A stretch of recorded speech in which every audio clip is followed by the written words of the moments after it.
आज मैं आपको सुनाऊंगा शेर की सवारी। एक बहुत ही मजेदार स्टोरी। किसी गांव में एक बुढ़िया रहती थी। उसका एक ही बेटा था। एक दिन उसका बेटा भेड़ बकरियां चराने जंगल में पहुंचा कि आसमान पर काली घटाएं उमड़ आई, जोर से हवा चलने लगी और धीरे धीरे तूफान बन आया। बुढ़िया ने देखा तो चिल्लाकर बेटे को आवाज देती हुई बोली, भारी तूफान चला आ रहा है, भेड़ बकरियों को लेकर जल्दी घर लौटा। झाड़ी में भेड़ बकरियों की ताक में बैठा हुआ बघेला बुढ़िया की आवाज सुनकर सहम गया। सोचने लगा, ये तूफान क्या बला है। जंगल में एक से एक खूंखार और बलशाली जानवर तो हैं, पर तूफान का नाम कभी नहीं सुना। अब ये कौन सी चीज जंगल में आ गई है। निश्चित ही यह कोई खतरनाक चीज होगी।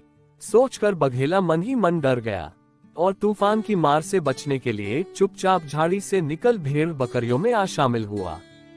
थोड़ी देर में लड़का भेड़ बकरियों को लेकर घर लौटा और उन्हें ओबरे में ले जाकर बंद कर दिया। उसके घर लौटते ही बरसात भी शुरू हो गई। आंधी पानी और तूफान का जोर हो गया। तभी एक चोर को चोरी की बात सूझी, यही मौका है। सोचकर वह आधी रात के समय बुढ़िया के ओबरे में घुस आया और भेड़ बकरियों को टटोलने लगा।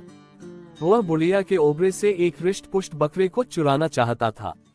अचानक हाथ में बघेले की गर्दन आ गई। चोर ने समझ लिया कि यही सबसे तगड़ा माल है। चुपके से उसकी गर्दन में रस्सी डाल दी और बाहर खींच लाया। बघेले को लगा कि अब उसकी खैर नहीं। तूफान ने यहाँ भी पीछा नहीं छोड़ा। वह भय से कांपता हुआ चुपचाप उसके पीछे चलने लगा।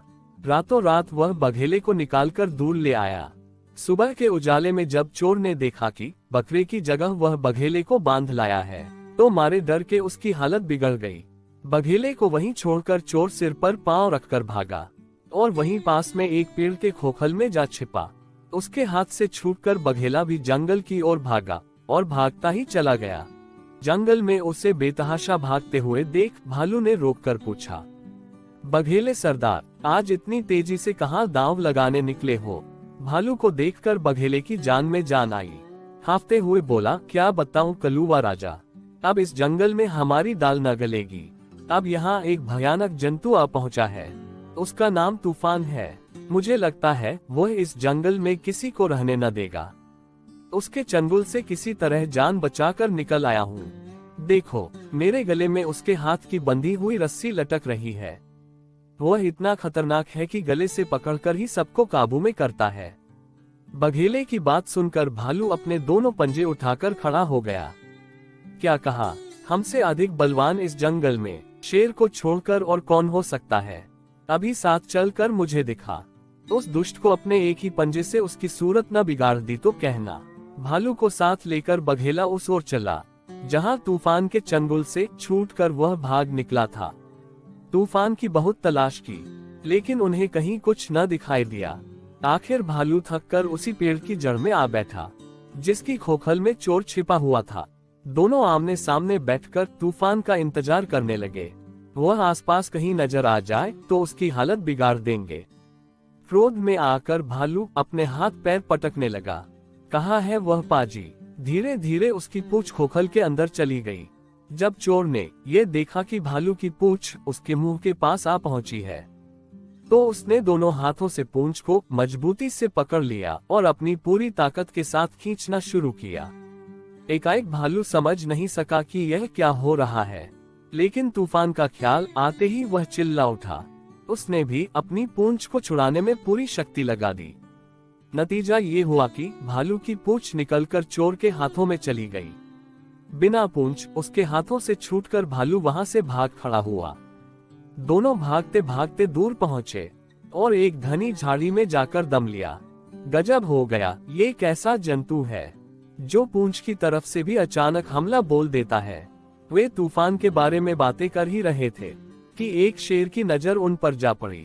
अत्यंत भयभीत हुआ जानकर शेर ने उनका हालचाल पूछ लिया। हाल क्या पूछते हो जंगल के राजा, अब तो इस जंगल में तुम्हारा रहना कठिन है। तुमसे भी अधिक शक्तिशाली तूफान नाम का जानवर इस जंगल में आ पहुंचा है। भालू ने बताया कि एक ही झटके में उसने कैसे पूंछ उड़ा दी। बघेले ने भी आगे बढ़कर अपनी गर्दन में बंधी हुई रस्सी शेर को दिखाई। दोनों ने शेर से कहा कि अब इस जंगल को छोड़कर कहीं और चल देना चाहिए। शेर को उनकी बात पर ताव आ गया। बोला, तुम सब कायर हो, भला किसी की मौत आई है जो मेरे रहते हुए इस जंगल में कदम रखने की हिम्मत करे। अभी चलकर मुझे दिखाओ कि कैसा है वह तूफान। एक ही झपटे में चीर फाड़कर उसका काम तमाम न किया तो मेरा नाम भी शेर नहीं। तीनों मिलकर उस ओर चले जहां तूफान ने भालू की पूंछ उखाड़ी थी। उन्होंने घनी झाड़ियों और अंधेरे झुरमुटों में तूफान की तलाश की, लेकिन वहां कुछ भी नजर न आया। इस बीच अपनी जान बचाने के लिए चोर उस पेड़ के खोखल से निकलकर पेड़ की सबसे ऊंची शाख पर जा बैठा, जहां पत्तों के बीच कुछ भी दिखने में न आता था। बहुत खोजबीन करने पर जब तूफान कहीं नजर न आया तो शेर ने क्रोध में आकर गर्जना शुरू किया। उसकी गरज सुनकर पेड़ पौधे कांप उठे। मारे डर के चोर का सारा शरीर कांप गया। उसके हाथों से टहनियां छूट गई और वह अपने पूरे भार के साथ शेर की पीठ पर आ गिरा। शेर को लगा कि जैसे कोई पहाड़ उसकी कमर पे आ गिरा हो।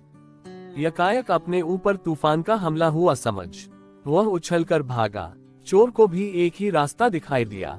उसने शेर की कमर अपनी बाहों से इस तरह कस ली कि उसकी सांस घुटने लगी। अब तो जान के लाले पड़ गए। फिर अपनी जान बचाने की खातिर वह लंबी छलांग लगाता हुआ दूर निकल गया। इतना लंबा सफर तय करने के कारण चोर बहुत थक गया। धीरे धीरे उसकी बाहें ढीली पड़ गई, हाथ शेर की कमर से छूट गए और वह जमीन पर आ गिरा। किंतु शेर को पीछे देखने की फुर्सत ही कहाँ थी। वह पागल हुआ भागता ही रहा। जान बची तो लाखों पाए। कहीं दूर निकलने के बाद तीनों फिर मिल गए। अब तो शेर के हौसले भी पस्त हो चुके थे। बोला, सचमुच वह तूफान तो बहुत ही खतरनाक है, लेकिन तुम लोगों ने उसे ठीक से पहचाना नहीं। वह न तो गले से काबू करता है, न पूंछ की तरफ से हमला बोलता है। लगता है उसे सवारी करने का बहुत शौक है। यदि मुझे मालूम होता कि वह इतनी तगड़ी सवारी भी करता है तो हरगिज उसकी तलाश न करता। इसलिए अब हमें इस जंगल को छोड़कर कहीं चल देना चाहिए। कहकर तीनों ने उस जंगल से विदा ले ली। धन्यवाद। आपको ये कहानी कैसी लगी नीचे कमेंट करके हमें जरूर बताएं। अगर आपको ये कहानी पसंद आई हो तो अपने दोस्तों के साथ जरूर शेयर करें और ऐसी ही प्यारी कहानियां सुनने के लिए हमारे YouTube चैनल से जुड़े।